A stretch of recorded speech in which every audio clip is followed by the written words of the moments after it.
everyone. This is the second video in the series on the Olivet Discourse recorded in Matthew chapter 24. In this video, we will look at the second section of the Olivet Discourse, a section I have titled Warning About Coming Troubled Times. The section is talking about the times preceding the destruction of Jerusalem in AD 70. The instructions, however, are just as valid for us today. So let's look at how this section is divided.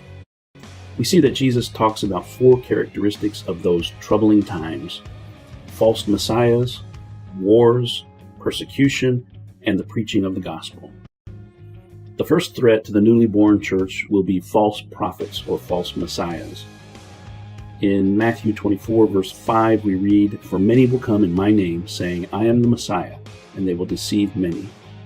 This command encapsulates the purpose of the entire discourse. Its aim was not to gratify curiosity, but to guard against deception and error. Jesus wants his disciples to have courageous hearts and a cool head during the coming chaos. According to Josephus, these false messiahs were the main reason why Rome crushed Jerusalem. These were not true messiahs. These were insurrectionists who sought to throw off Roman subjugation by force of the people. And this was not a hypothetical threat. The period leading to the destruction of Jerusalem had many such messiahs. The second warning is about the threat of war in verses 6 through 8. "And you will hear wars and rumors of wars. See that you are not alarmed, for this must take place, for the end is not yet. For nation will rise against nation, and kingdom against kingdom, and there will be famines and earthquakes in various places. All these are but the beginning of birth pains." Jesus is not talking about wars anywhere in the world, but to those in the Holy Land that will arise because of fanatic messianic efforts to resist Rome. These things should not alarm the disciples.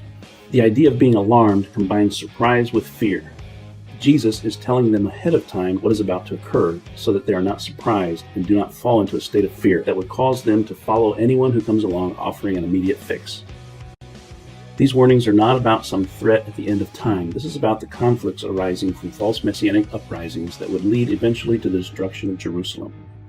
"For nation will rise against nation, and kingdom against kingdom, and there will be famines and earthquakes in various places." Verse 7. Jesus continues with the theme of coming wars, perhaps now taking it to a wider range and more distant application. He borrows his language from Old Testament prophecies such as Isaiah 19, verse 2.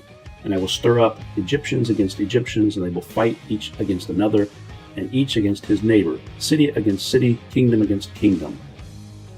It is a general statement of things to come, with no specific point of fulfillment. We will always hear of wars, rumors of wars, and natural disasters of many kinds.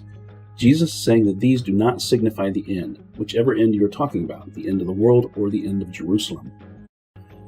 Note that famine was a normal resort of ancient warfare, as the invading army would lay siege to the walled city. Remember Josephus' description of how the Roman soldiers found corpses stacked in the upper rooms of the houses of Jerusalem. All these things are about the beginning of birth pains. The imagery of birth pains refers to the pain of childbirth. Though severe, it does not mean the end of life. Rather, it means the start of a new life. Such horrors might convince many that they were living in the end. Jesus is saying, don't fall into that way of thinking. The third warning has to do with persecution in verses 9 through 13. "Then they will deliver you up to tribulation and put you to death, and you will be hated by all nations for my name's sake. And then many will fall away and betray one another and hate one another. And many false prophets will arise and lead many astray.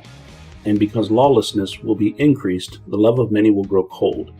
But the one who endures to the end will be saved." Remember, Jesus is not giving a detailed chronological map of the future from his day until the end of time. His purpose is to prepare his disciples for the coming horrors so that the church will survive. So our focus should be on the final statement, but the one who endures to the end will be saved. The disciples would be hated by all nations.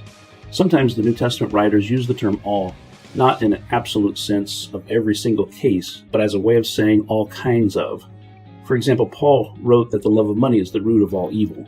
We know, in fact, that the love of money is not the root or cause of every single manifestation of evil. In the same way, we should probably understand all nations as all kinds of nations.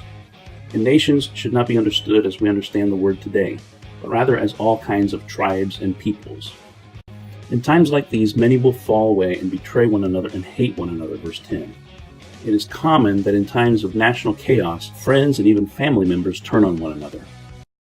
Because lawlessness will be increased, the love of many will grow cold. When the political foundations of a society break down, the populace falls into a general moral decline. The fourth characteristic of the times prior to the destruction of Jerusalem will be the preaching of the gospel. And this gospel of the kingdom will be proclaimed throughout the whole world as a testimony to all nations, and then the end will come.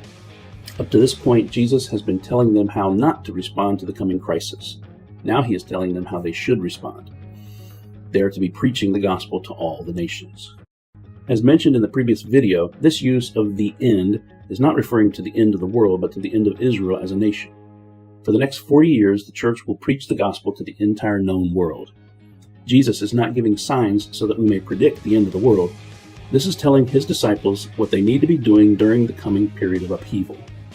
Even though Jesus was talking specifically to his disciples in that day and for a specific purpose, which was to prepare them for the impending disaster that was about to fall upon the Jewish nation, the principles that he gives are applicable for all ages. In every age, there will be wars and rumors of wars, false prophets, persecution, and hardships of every type.